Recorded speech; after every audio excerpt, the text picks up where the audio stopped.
So with that, it's my pleasure to introduce Dr. Walter Bortz. And when you're introducing a man like this, it's really hard to get it all in and to do justice to Dr. Bortz. But in talking to him, and I said, so how do you want me to introduce? He says, well, the most important thing that comes across is that he wants to tell everyone that he's an athlete. So he's 84 years old. He's been running, yeah. Well, that's nothing. Wait. He's been running for 43 years. He has run a marathon every year for those 43 years, including Boston. He ran Boston last year, and he was on Heartbreak Hill when the bombs went off. And not only is he a runner, his wife is a runner, and his wife has won the Boston Marathon twice. He's a professor of medicine at Stanford. He's had 150 or over 150 peer-reviewed articles.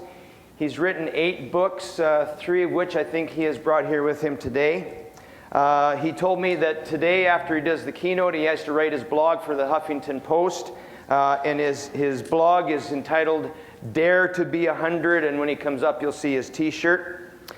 He has been involved with the ACSM forever, and he was naming names and throwing out names of people that he knows, people like George Sheehan. And he told an interesting story about George Sheehan, who was a really famous runner and writer, and that Dr. Bortz said that he helped him when he had pancreatic cancer and helped him live 6 months longer than probably he would have or could have or should have.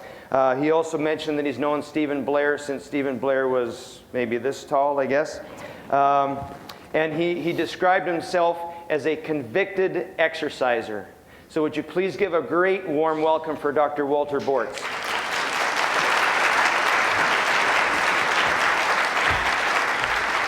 Thanks, Walter.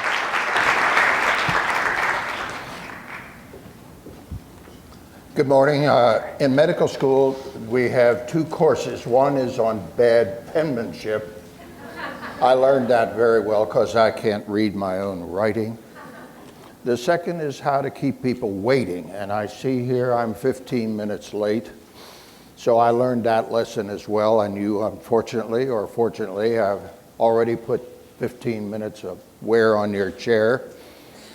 But as any speaker has disclosures, my disclosure is I'm part of the aging lobby. And I have tenure because I've been at it for a while. But you're also part of the tenure lobby. But you're not 84, but you're going to be soon. Because I was 20 yesterday. You're going to be 84 tomorrow. Yet you don't get it. So that's my errand here today, to get you to think of life with a time perspective. And I've had more time on my clocks than you have. So I have learned a lot, and I've written a lot, and I encourage you to think through some of these issues because I think there are huge lessons to be learned from aging. Does that make sense? It's never too soon to start, but it's always too soon to stop. One of my heroes at Stanford is a guy by the name of Albert Bandura. Albert is the most cited psychologist in the world. And Albert is famous for his description of self-efficacy. Self-efficacy. And when I heard that, I said, that is the very essence of what life and health are about. So Albert and I hang out. So I said, Albert, I esteem you and what you said, but when can I stop working on my efficacy? He says, never. So that's the essence of Bortz's law. It's never too soon to start, but it's always too soon to stop. And here I am at 84, planning to run New York this year. And who knows the years thereafter. But it all started back here. When I was in Philadelphia, the son of my dad, who was a big deal doctor, he was president of the AMA. So I grew up at his elbow, and he was interested in aging. So I learned it almost through my umbilical cord. But when I was in my 30s, I had the misfortune of pulling my right Achilles tendon off at Stowe, Vermont. Whoops. So I rode the toboggan down to the bottom with my kids poking at their clumsy dad. But when my leg came out of cast 6 weeks later, I looked at my leg and I said, my God, whose leg is that? That's an old leg. It was withered and painful and purple. I said, what's going on here? That's not my leg. But the other leg was just as old and it was fine. Nor was it the fact that the surgeon had operated on me, because he could have put the cast on the good leg and the same thing would have happened. My leg grew old because it was in a cast. And that little tiny profound observation has shaped my life. So this is the essence of it that I published in JAMA in 1982. Said that most of what we think of as aging is not aging, but it's disuse. And the critical differentiation is the serenity prayer. Change what you can, accept what you must, but know the difference. There's aging and there's disuse. What can you do about aging? You will learn you can't do nothing about it. But you can do everything about disuse. And the difference between them is, as you will see in a slide soon, 30 years. Some of you may know Maria Fiataroni. She's one of my heroes. Maria was up at Harvard and she wrote the JAMA paper called Strength Training in Nonagenarians. She took a bunch of 90-year-olds and did CAT scans of their thighs.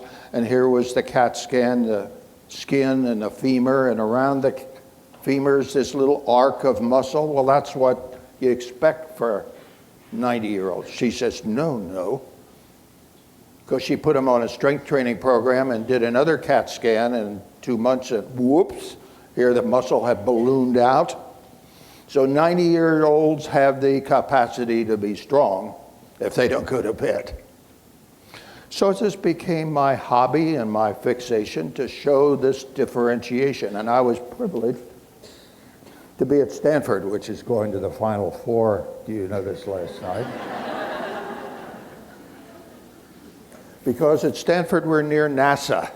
And NASA is important to my argument because space travel is accelerated aging.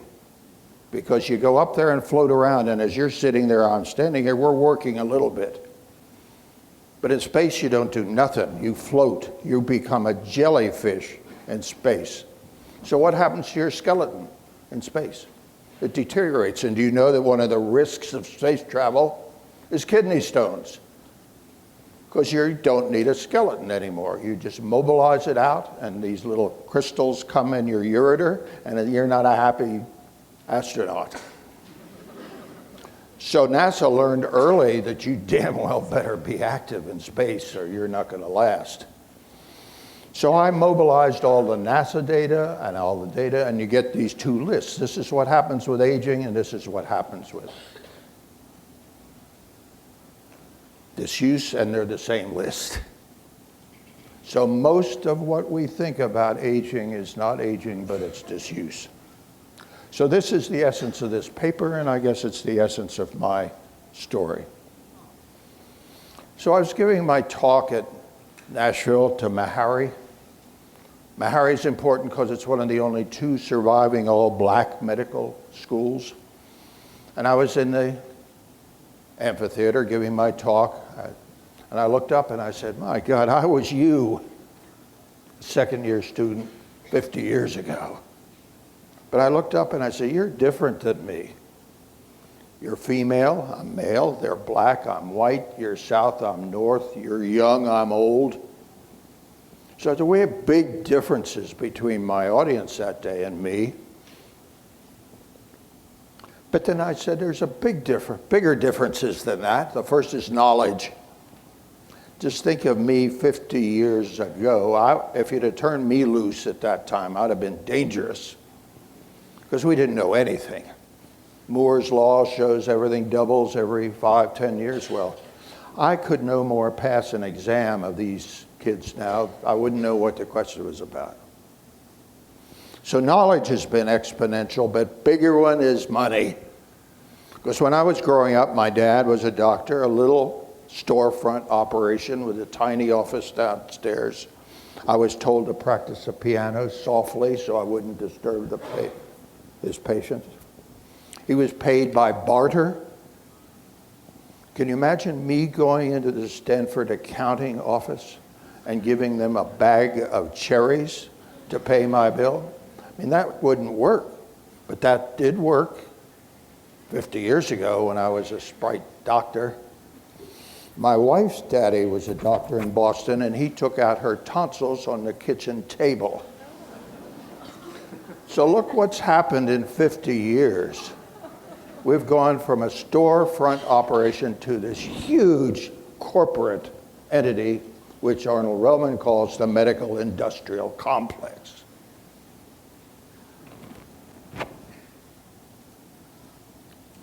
So my students were listening to me, and I said, I'm you 60 years later. However, these differences emerge. But as I was thinking of the differences, I said, what is there if these are so different? What unites us?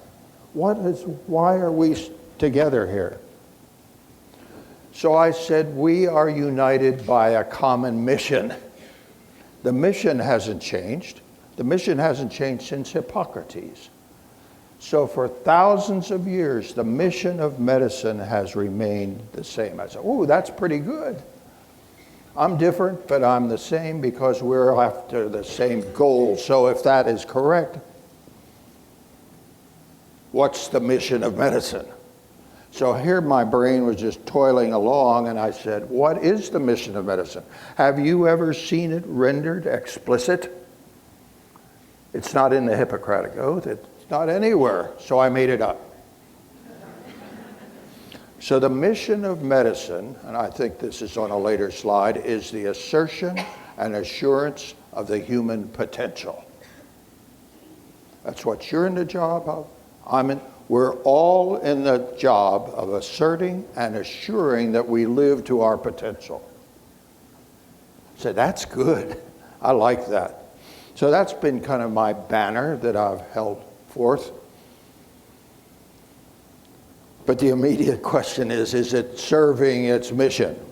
And we all now recognize its amazing defects. This creature that we've created in our culture does not serve its mission at all. It serves its mission. Medicine's mission is repair. And it's got two tools in its black bag. The first are drugs, the second is technology. Tools, surgery, MRIs. So we now have created this whole gamish here, and we say, has it served its mission? So my career then changed a little bit 2 or 3 years ago, and I said, what my profession? My dad, president of the AMA, I inside the tent. I'm embarrassed at my profession. So I wrote this book called Next Medicine, and I got Oxford Press to publish it. Oxford Press is the premier academic, and it's tough duty to publish with them because they keep sending it back for revision. But finally this book comes out, and it lists medicines. I put medicine as the patient, and I go through its symptoms, and here are its symptoms. But the last one there is the most unexpected because it says medicine is misserving its mission because it doesn't add up. We are spending, what is it, $2.8 trillion a year as a nation on healthcare. And this is the mismatch of how it's being spent. It's all being poured down the black hole of repair. Stanford University Hospital is a body shop. Come to us and we'll fix you. We'll operate on you, we'll give you drugs, we'll test the hell out of you. But are we doing anything to keep you well? We are now embarked at Stanford on a $2 billion hospital revamp. And so our exec was regaling all of us docs. Do you know what we're going to have? We're going to have the fanciest hospital in the world. We're going to have bells and whistles on every bed. We're going to measure the hell out of you. I put my hand up and I said, what are you doing to keep people out of the hospital? What are you doing about fat kids? No answer. Because our culture is so fixated on repair that we do nothing about prevention. So I, as a student of history, identified this book, and you all should have this book in your library, written by Thomas Kuhn. Thomas Kuhn was a historian at the University of Chicago, and his book is called The Structure of Scientific Revolution. Thomas Kuhn, The Structure of Scientific Revolution, a critical book for your library. And its essence is that if you, as a member of any society, recognize that things are rotten, it is not your capacity to turn the other cheek and walk away. You must turn and confront that, recognize it, and address it. It calls for a revolution. So I am an insurgent. I'm a revolutionary. I wrote a book called Occupy Medicine, in search of that revolution. But Thomas Kuhn then uses the United States as his reference point. In 1776, the colonists said, things are not good here in the East. We 13 colonies hereby assign this statement that the current status is not acceptable, and we hereby declare independence. So Kuhn's first requirement was fulfilled. 13 colonies signed their names that we're not going to stand for this crap anymore. But more important is that we must have a replacement paradigm, is his word. That's an administrative structure. So it's not enough, if you recognize that things are rotten, simply to throw sand in the face of your adversary. You must have some place to go. If you don't like this, this is what you do about it. So those are the two prerequisites that Thomas Kuhn says, if you want to change things, you got to do these two things. Well, I then internalized that to medicine and health.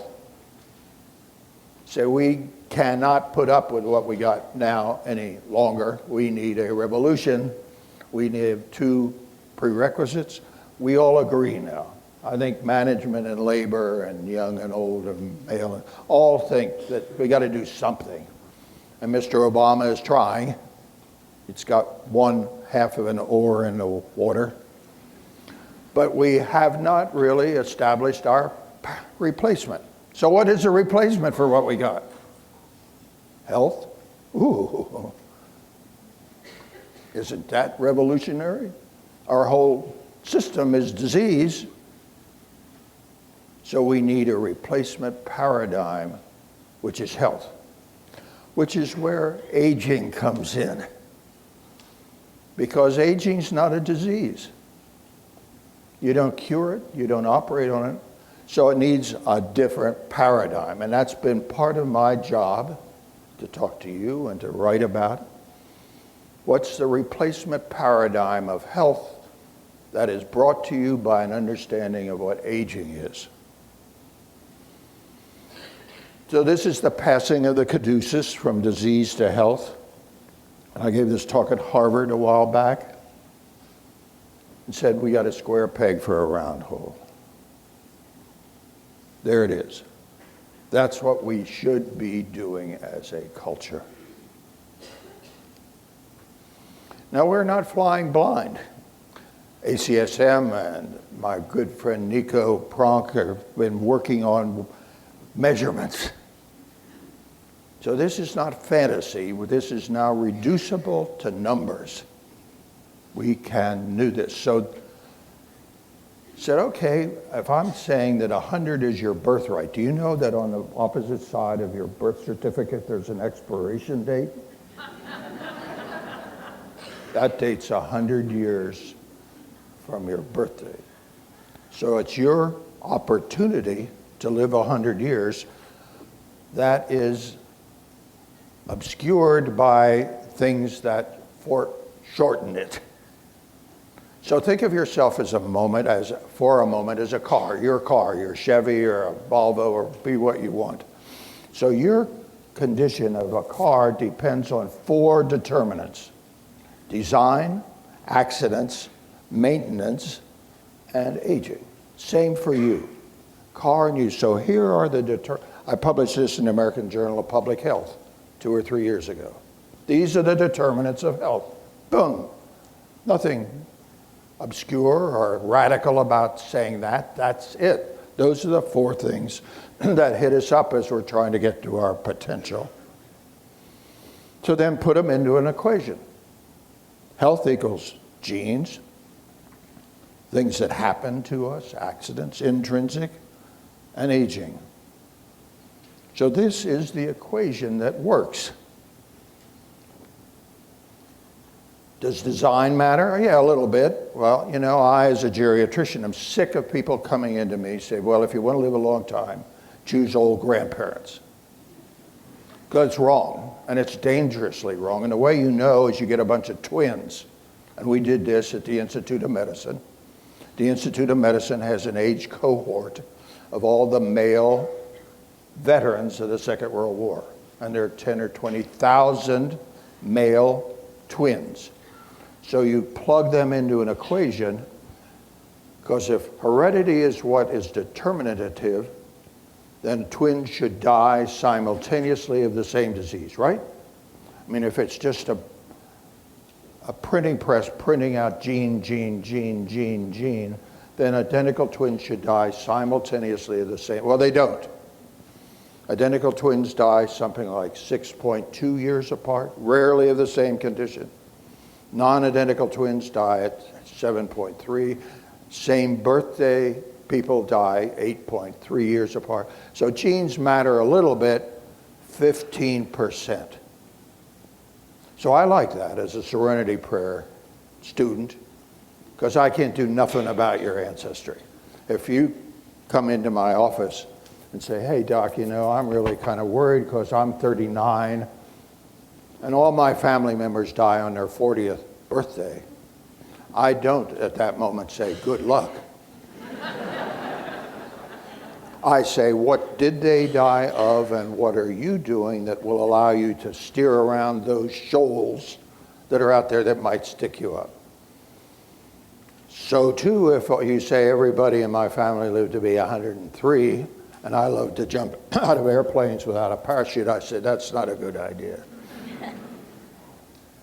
So heredity is neither a curse nor a blessing, because it's not the cards you're dealt, it's how you play the hand. Now you like that, I like that, because you can do something about it. So that's what we're doing. We're helping people live their birthright the best way they can. So you plug that into an equation, and you see genes are 15%, right? They're not nothing, they're a little bit. Extrinsic accidents, things that happen. Well, if you survey the history of the human species, most people have died of accidents, of starvation, of infections, of malignancies. But if you're smart and you're lucky, that can be 0. If I look at myself, okay, I pulled my Achilles tendon, I had a tree fall on me, broke 4 ribs and punctured a lung. I sprung my neck, body surfing in Hawaii. I got thrown off a donkey in Bhutan and broke 4 vertebrae. So I've had my interval issues, but I'm still upright. So it comes to the next category of a car, intrinsic. So what are the maintenance issues of a car? 2, fuel and RPMs. So how well you will live intrinsically depends on the fuel you put in, the type of fuel, but more importantly, in mine, how much fuel. So here we're stuck with this obesity epidemic. So that's intrinsic, and that sits right astride our design of 100 healthy years. And then there's aging. Now, I will show you a slide in a bit that aging matters, but it doesn't matter till later. And it's a rather gradual descent due to aging. So when we gather up these exponentials, this is the declarative equation. Health equals intrinsic, which is the big one, genes a little bit, and aging a little bit. Now this is Steve Schroeder's slide that I think is so much. He shows genes are a little bit. Where you are born shows how little the health care influences your health span. But 55% is behavior. So that's where the action is, right there. Now, I've been very proud of my affiliation with this young guy, Shiraz, who's just been recruited from Stanford to Harvard, where he now has his professors. And this is a paper that he comes out with. EWAS is a term you're going to know. EWAS replaces GWAS. GWAS, G-W-A-S, is Genome-Wide Association Study. Medical research has been preoccupied by GWAS. What's your gene for cancer? What's your gene for freckles? What's your gene for... Because that was a bonanza. So the entire medical system has been seduced by genomania. I'm at Genentech in California. It's a whole empire built on trying to find the gene for, and it's all wrong. Because genes matter only a little bit. They matter some. But we have poured trillions, probably, of dollars and hours of energy into genes, when the reality is EWAS, Environment-Wide Association Study. This is a paper that is current in the International Journal of Epidemiology. Shiraz, my buddy, just had a big paper accepted by JAMA on EWAS, the Environment-Wide Association Studies. Not what you're born with, but what you do with what you're born with. And it comes back to the Greeks. Everything in moderation. Not too much, not too little. And that's what exercise is about. Because this is the fundamental issue of where do we live our lives? On which limb of this curve are we? Are we watching television 80 hours a week? Or are we where we belong? And all of us are born to this. I was privileged to give a big talk in Dublin from the lectern that was used by Erwin Schrödinger, who wrote that critical book, What is Life? And life is all about thermodynamics now. That spooks people, but it is the essence. Thermodynamics is the study of energy transformation, which is what this slide is about. How do we modulate our energy use? How does it affect our structure and our function? So we're now able, as we start dissecting out these exponentials, to put numbers on them. And it's a great advantage for policymakers. It's not an advantage, it's a mandate, and that's why Nico is so fabulous in his pursuits. He's giving us numbers.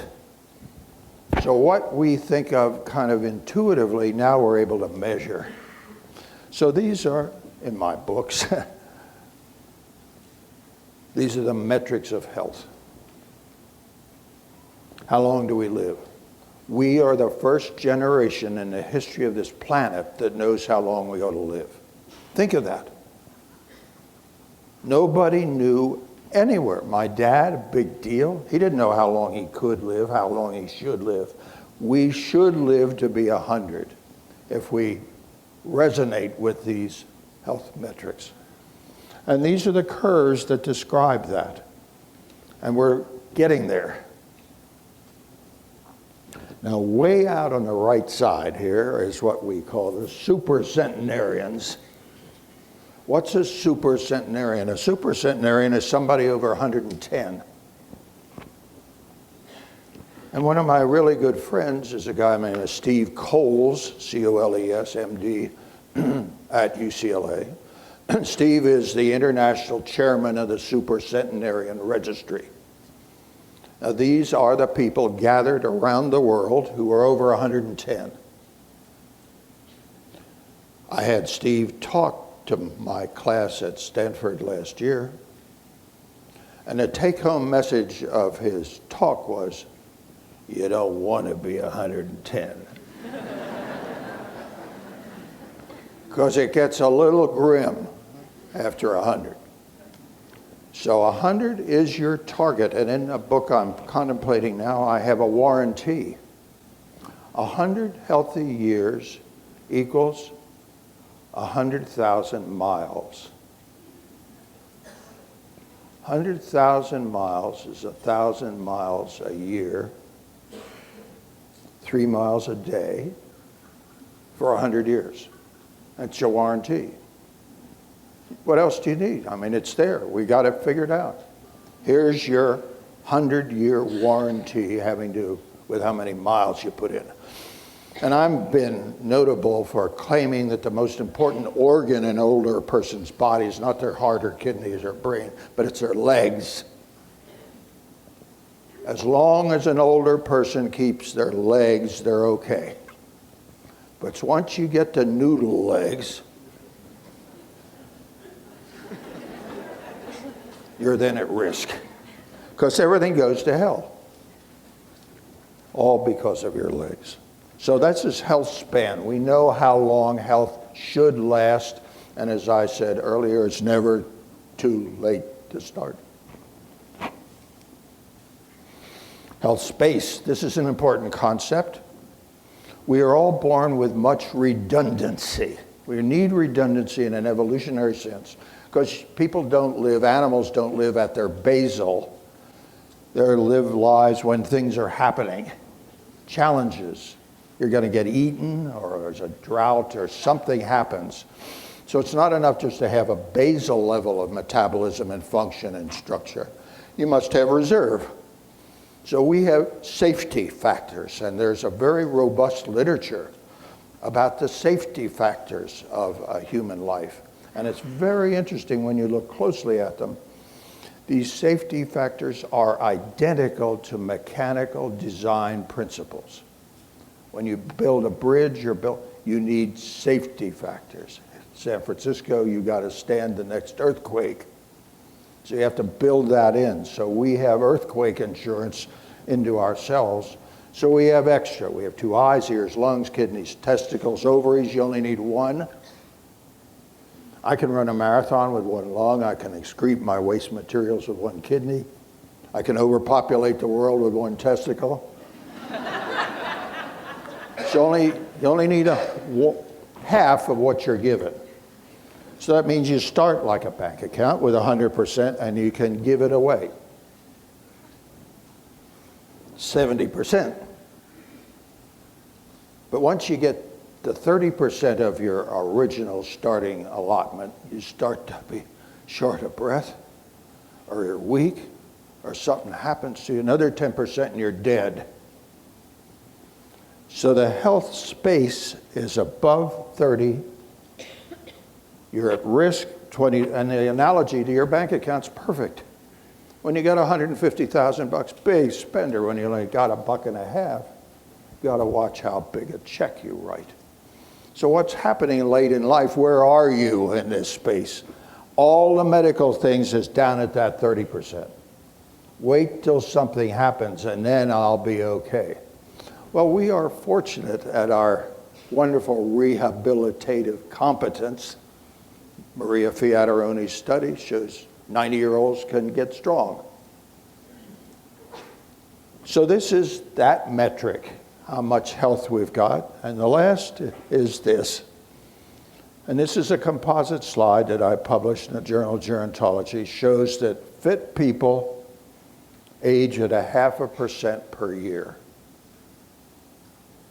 Unfit people age at 2% a year. So the difference between 2% and 0.5% is not very much over a short time. You will not notice that. But You allow me to involve you in my aging lobby, and you multiply 1.5% a year times 30, 40, 50 years, and you will then see you're in my office as an unfit person when you're 65 because of that differentiation. And this is the derivative data that show it. So I gathered all this stuff together and published it as the disuse syndrome, having nothing to do with extrinsic stuff, merely how we exploit that golden mean of energy. When you're on this tail of not enough energy, this is what happens. And I've written on each of these, what is cardiovascular vulnerability? Bill Haskell and I, and a lot of you know Bill, he was president of ACSF, he's my good friend at Stanford. We're involved in the Western States 100-mile race from Squaw Valley to Auburn, show what the human potential is, 100 miles straight. My son and wife have done it. The human potential, 100 miles straight up and down, the human potential. So I go out and get 10 of these guys, lay them down on a cath table at Stanford, do a coronary arteriogram on them. And I was there at the first one. I said, my God, we killed this guy. We shot the dye in, and here's this artery. Oh, Christ. And we published it in Circulation. Bill's the first author. Coronary artery dimension in long-distance runners. They're huge, and the person that recognized that was Clarence DeMar. Clarence DeMar was known as Mr. Marathon. He ran Boston 30, 40 times, and Paul White did his autopsy. Showed here's Clarence DeMar's arteries are 1.5 inches across, as are long-distance runners. So who cares what your cholesterol is if your artery's 1 inch across? I don't know what my cholesterol is, nor do I care. Because look at those big arteries that I got tonight. But nobody notices whether you have big arteries because nobody notices when things go right. We don't like big arteries in medicine. We like that little place. Oh my God, look at that. You need a triple, quadruple bypass because you got a little artery. Runners have big arteries. Same for all of these. Type 2 diabetes, what's that? Lethargy. What do you expect? You don't move. You put in this grease around your carcass, and you got type 2 diabetes, which is just going off of the charts internationally, global. You know what country leads the world is Mexico. The highest incidence of type 2 in the world is Mexico. The whole world is going there. I wrote a book called Diabetes Danger, not about taking care of diabetes, but don't get it in the first place. Type 1 diabetes is like a car with a hole in its gas tank. You need to keep putting gas in to keep it going. Type 2 is like a car dragging a load of bricks behind because it wears the machine out. And the answer to that is take the load off. Immunologic susceptibility, central nervous system risk is a big one. When I was starting this stuff of disuse and aging, I was fearful. And all the questions, what about Alzheimer's? What about Parkinson's? What does exercise do for them? And I was hoping, but I had now we have the data. The first thing you do for a person with early Alzheimer's is exercise. Why? Because of BDNF, brain-derived neurotrophic factor. It's like Miracle Grow for the brain. Brain sprouts when you have BDNF. What do you think increases BDNF? Exercise. So this whole list here of accompaniments to older people, this is where the money is. This is where the doctor visits. This is where the pharmacy is. This is where the whole world lives in this list. Now this is imperative, and this is the data of my wonderful colleague, Steve Blair, who just so important. So this is the illustration of 30 years. A fit person of 70 is like an unfit person of 40. When I did my stress test with Maria, she says, Walter, you're 50. I said, I know that. Because I was moving oxygen with all this as a 50-year-old. I'm 80, but all my machinery is keyed. I wrote a blog. This is cute. It says, exercise is the oboe's A. Now, I'm a symphony nut. And before the symphony, all the players are restless and are up there tootling and raising a muckus. And then the concertmeister comes out and the oboe plays A, and everybody tunes to A. That's what exercise is, the oboe's A. It's the lesson that all the genes are tuning to, and as they tune, they don't get the disuse syndrome. So this is Steve's data, but more importantly this is Steve's data. And now this is the most important slide, so focus on it a moment, please. The upper line is the one of importance. All the other lines show that fitness doesn't affect mortality for young people. Young people don't die of poor fitness. But 60 plus, and this gets worse and the line gets steeper, it's highly predictive. So along the bottom is fitness, along the side is mortality. You say the difference between fitness level 1 and 5 is 80. So a fit person of 80 is like an unfit person of 50. So I'm immune. I don't have any doctor bills. I take no medicines. And I'm going to live a long time. Thanks to Steve and the rest of us in exercise physiology. Now this is the problem.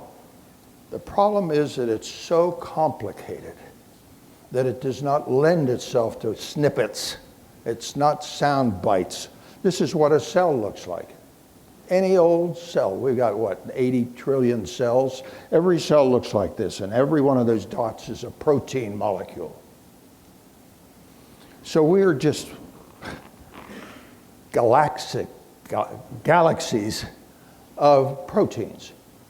And these galaxies are under this kind of an axis, gene aspects.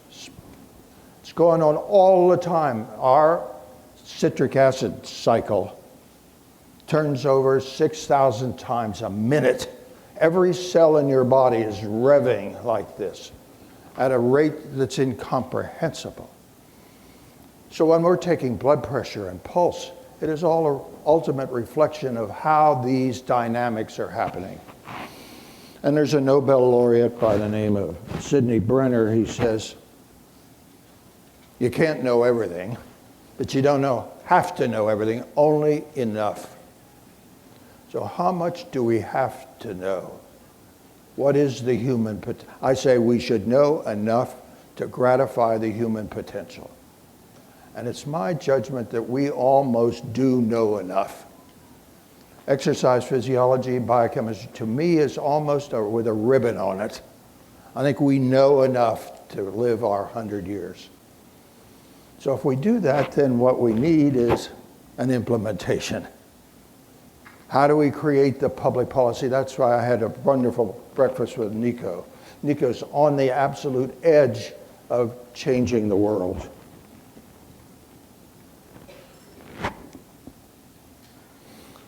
So here I stand. I give my talked at Stanford about my book, Next Medicine. Everybody says, gee, Walter, that's wonderful. That's really fabulous stuff, but it's wishful. What do you do with the word wishful? This is the kid in Tiananmen Square who stared down the Russian tank gun. He's still standing, the other tank's gone. So here we are now, the possessors of the knowledge for the human potential. For the first time in human history, we know it. We've got measurements of it. But it has not yet translated to public policy. That's why I'm a fan of Obamacare, because it extended coverage, which was critical. We were the only country in the world that did not have it. But the adjacent question is coverage of what? Are we going to cover disease? That's what the medical industrial complex would hope for and is primed for. Or are we going to pump health? And I say to you, based on my credentials as a geriatrician and as an 84-year-old guy, that we now know enough how long we could live and what it takes to get there. So wishful. I was at Oxford this summer, and I was privileged to go to the hall where there was that famous confrontation between Bishop Wilberforce and Thomas Huxley. Now, Thomas Huxley was known as Darwin's bulldog. So Darwin came out with Origin of Species. It says mankind, all the animals and birds, all evolved by this set of principles. So Wilberforce, the Archbishop of Oxford, said, this cannot be allowed to stand. We must take this down. So they had a debate between Wilberforce and Huxley. So Wilberforce says, Professor Huxley, on which side of your family were you descended from a monkey? From your grandfather's side or grandmother's side? Huxley stands and said, Archbishop, I would much rather be descended from a monkey than from a cleric who obscures the truth. Whoa. So here we are right now, faced with this huge enterprise that's wrong. So we need a revolution. And I assert to you that knowing about fitness and knowing about aging is a long way to us addressing that. So I leave you with this mission. We're all on this errand together, personally.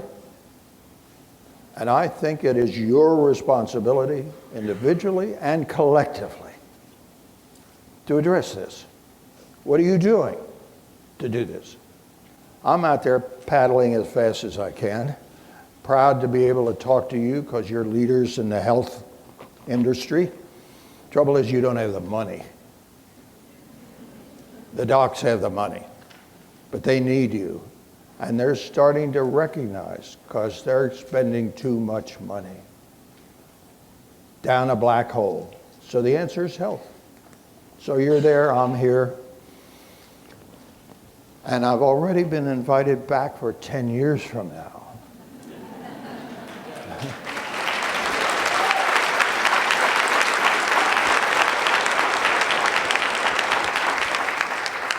So let us hope that our mission is further along in its course, and I wish you all well. I've left my books for your pursuit. I have a website, walterbortz.com. I encourage your participation. I teach at Stanford and at Berkeley. I just finished a course at Berkeley. But it's rich material, and I'm very proud to be able to be here and congratulate you on your wonderful meeting, and wish us all Godspeed in our end. Thank you.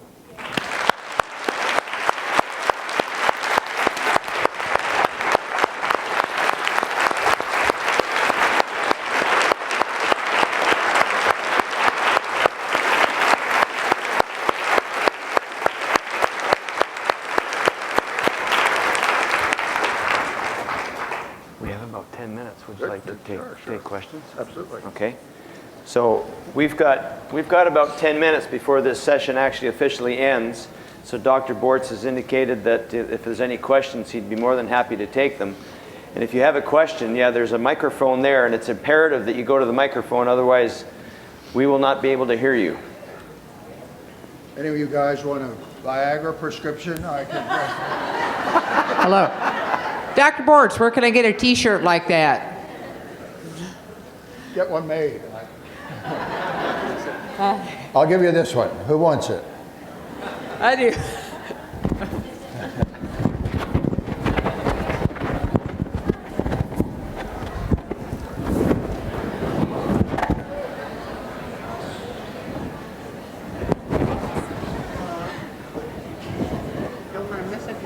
No, I don't care about that.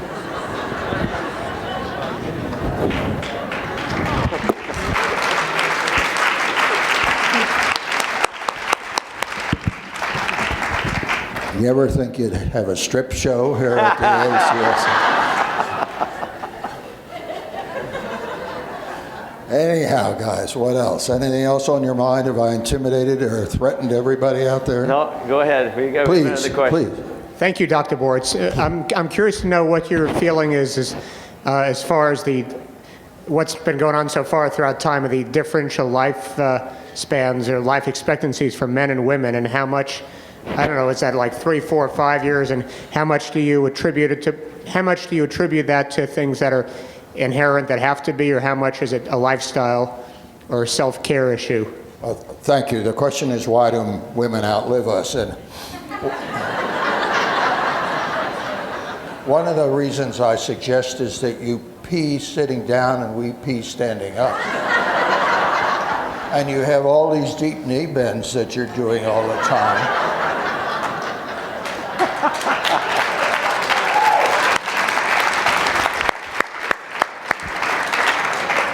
But the real reason, of course, is that you're more important than we are.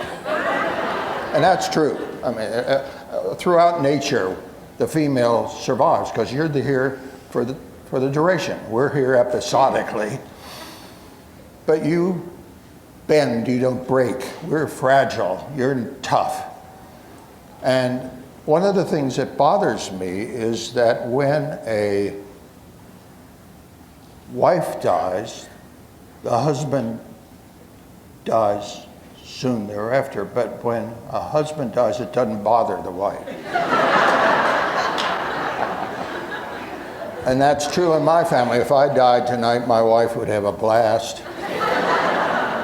And if she dies, I'd die on the way home. So there are very real reasons for women to live longer, the smoking and the exercise, but you're catching up. Thanks for your question. Other questions, please. Thank you, Dr. Bortz. I first heard you, I'm guessing, close to 15 years ago at ACSM meetings. And you are, as I told you when I first sat down, you being on this year's speakers list was the primary reason I came back again this year to the Health Fitness Summit in order to hear you again. Back in Minnesota and beyond, where I direct road races and am involved with all kinds of fitness activities, one of the primary messages I give to everyone is your message about the importance of leg strength as we go into advancing age. And as a guy who discovered at 45 that I didn't have an injury, I had congenital hip dysplasia, and now 10 years later I'm on 2 metal hips. I do not forget the importance of keeping up leg strength despite 2 metal hip joints. Thank you, Dr. Bortz. I will see you in 10 more years. And one of your addresses in the past, you talked about, and you had a word for it, that when any of our systems declines or rises, all our systems go together. What was that word? Oh, thank you. I wrote the word is simorphosis. Symmorphosis. I wrote a blog about it. It's an ugly word, but it's important because it means like boats in a harbor with a tide, everything goes up and down, and that's all the golden mean of energy. So that's why the heart, the lungs, the legs, the brain, the pecker, everything belongs to this. It's all use it or lose it, and that's what it's just second law of thermodynamics. Yes, sir. Hi, I studied gerontology at the same time I studied exercise science nearby here at Georgia State University. It was the first time I heard that the American medical profession is pretty much set up to deal with acute matters rather than chronic. Now we've got this greatly expanding population where chronic conditions are what we're facing. Do you foresee any change in the American medical profession's approach to this, either at school with geriatrics? Well, I was president of the American Geriatric Society, and it's a lonely field. And the reason for that is there's no money in it. It's my judgment that the whole world is dictated by money. And when we can make health pay, it's cheaper to be healthy than it is to be sick. But our system, as I hope I've demonstrated to you, has got that absolutely backwards. Now the rest of the world, and Nico and I had breakfast about this, is ahead of us. Australia's way ahead of us. They're into fitness. Boy, are they fit over there. And it's cheaper for the company, for the country.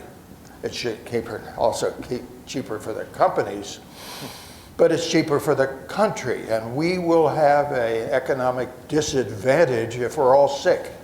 Maybe the reason America GDP is so high is because we have such big medical bills. That's ridiculous. We need to augment health. I hope I've made that point extravagantly clear. Other questions, please? Hello, Dr. Bortz, thank you. Two things. One was, in regard to your point about the differential between medical spend and health promotion, if you will, what can we do, number one? And number two, to go to your point of the medical community needs us, I just had the fortunate opportunity to meet with the AMA CEO last week, Dr. Mardra, and he has an incredible vision, and he wants to demedicalize a lot of things, and they have a program now at the YMCA that they've come up with that fits us perfectly. So I just wanted to mention that. So that's more of a point than a question. Thank you. Thank you. Well, one thing, there's a very important sociologic event called structural lag. And structural lag speaks to the point that whenever there's a big change in the world, a war or a population boom or some global warming, whenever there's something happening, it takes the world a while to figure it out. That the structures do not lock in immediately. And I think we're in a structural lag moment right now. Things are so absurdly out of whack. I think the world is getting it. So this paradigm shift, my book, Occupy Medicine, speaks to that. When we have these lies that are now exposed, then truths are exposed. The truth is, first, how long can you live? What does it take to live that long? So I was introduced by being a friend of George Sheehan's, and that was one of the great gifts of my life. And George was this cardiologist in Red Bank, New Jersey, and he gave up his practice to preach fitness, and he was brilliant. He wrote a book called Running and Being, which is the best running book ever. And George was dying of prostate cancer, and I called George up and I said, George, what's wrong? He said, I'm dying. I said, what do you mean? He said, my hemoglobin's only 6 and I am in terrible pain. I said, you stupid bastard, George. Go take a blood transfusion and take some morphine. No, I'm dying. He called me the next afternoon, having just come back from the racetrack, after having taken a blood transfusion and morphine.